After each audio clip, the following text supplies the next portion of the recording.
Remember in the preseason when both Ja'Marr Chase and Penei Sewell were bust? That was a fun couple of weeks and a weird couple of weeks it lost in football history because they both played really well. Obviously, we all know about Ja'Marr Chase and the numbers he's putting up. And Penei Sewell is looking like the guy we thought he would be, especially at left tackle. He's been awesome and a lot of fun to watch for the Detroit Lions. They looks like they got exactly the guy they thought they were getting, and I thought he had his best week against the Rams. You know, he's looked like a good left tackle, which is like that's already promising for a rookie. But this was the first week where I was like, this guy looks like an elite left tackle, like already this early into his career, which is wild to me. So let's just get into the film study and talk about it. So let's start things off with this one. This one, very good. So he's going up against 52 for LA right here. And the way this could work, one thing probably worth noting is there are, 6 players who could potentially rush the passer here. So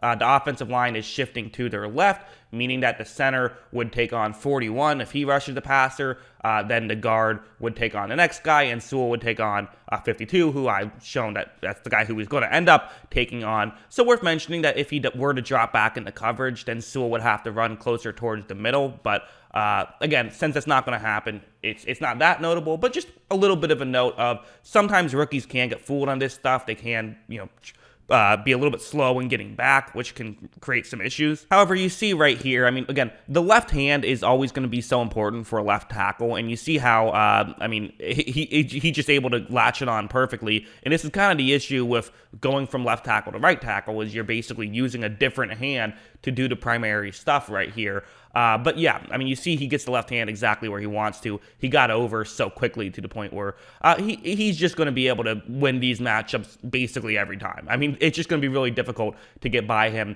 because, again, he has that unique blend of he's such a big guy who you can't really overpower. On top of this, he's so athletic that you can't really get by him, which is what we all saw in college. As you see, he certainly holds his own, and I mean, I don't know how long it would have taken for contact to be made on Jared Goff right there, like 5 seconds, like basically plays like that. The only time Sewell's ever going to give up a sack, it's going to be on like a, one of those coverage sacks, not on a just getting beat straight up pretty much ever. That's kind of what Sewell can do. Now let's talk some running game because his run blocking is fantastic. I mean, with all his, obviously the pass blocking, that's what's going to get the most attention because that's what people pay attention to, especially with tackles.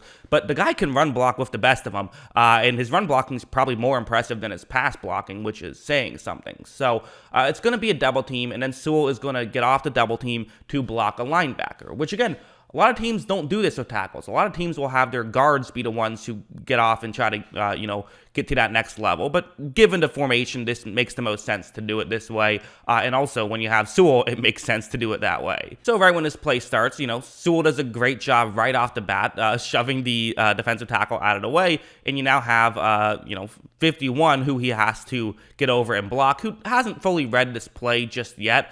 But watch what Sewell does. He then goes over and is able to make that block. I mean, just a truly impressive play. I mean, he dominated both aspects of that game, finished off the double team incredibly well, took one player out of the way, and then took another player out of the way with the linebacker. So good stuff from Sewell. Something like this as well is interesting. So it's going to be a one-on-one matchup. You have Sewell going up one-on-one right here, and it's going to be a running play once again. And so his job is kind of, with the edge right here. You want to make sure that for LA, the guy's trying to make sure he doesn't give up containment. But for Sewell, if you can push him farther enough to the left, that can give a potential running lane, and watch how he's going to do that. Right when this play starts, it's that right hand for Sewell. Watch how he just grabs that shoulder, and again, he's just so strong, so good with his hands, and it is so interesting because like when you see him use his right hand in the running game, he doesn't really have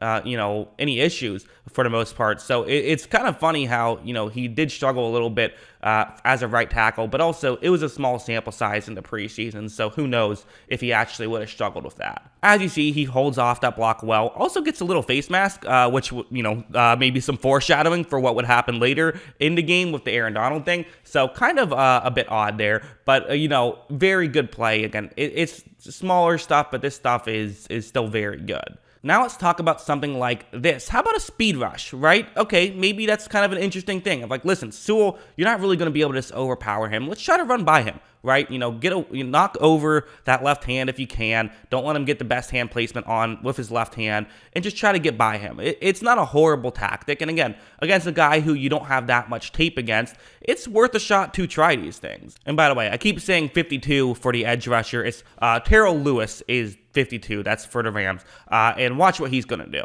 Right when this play starts, so Lewis, is going to try to just get by him, but you look at how Sewell is able to kind of get his left arm on that, left side of Lewis's body, and at this point, this is just a great situation for Sewell. He's in a really good spot here, where he can just try to push Lewis behind the quarterback. Now, that's sometimes easier said than done, right? Especially, some tackles going up against great edge rushers. Like, you see Myles Garrett do this a lot, right? Where he just gets to this spot, and then you can't push Myles Garrett because the guy's, built like a truck, and then he's able to, hit the quarterback's arm as they're throwing the football, get the strip sack. However, watch Sewell. I mean, he pushes him like I would expect like an NFL player to push me. It's like seamlessly. Like, he just like knocks him out of the way like it's nothing. I mean, that's incredible. I mean, that's just incredible stuff. It's funny because when he played in college, he looked like, okay, he's just a monster athlete compared to everyone else. In the NFL, you still see some plays where it's like, okay, he's just a monster athlete compared to someone else, which is, truly just, I think, fantastic. And it's a lot of fun to watch. And so Lions fans should be very excited about Sewell. And now we have this one. This was the play that resulted in kind of the scrum with Sewell and Donald, which, listen, the fact that the guy's willing to stand up to Aaron Donald is, like, insane to me. Like, I know that obviously Sewell is, 330 pounds, so sure, there is that. I get it, but, like, I don't know. It's not a guy I would want to step up to, certainly. Even if I was, bigger than him. What's going to happen on this play is it's a double team here, but this time, unlike the last time where Sewell finishes off a double team and then goes to block someone else, it's the other way, where Sewell is going to, basically take on Donald the whole way. So you get a little bit of help from the guard, and watch what happens. So right when this play starts, you're going to see that Sewell kind of gets his, his right hand kind of on that,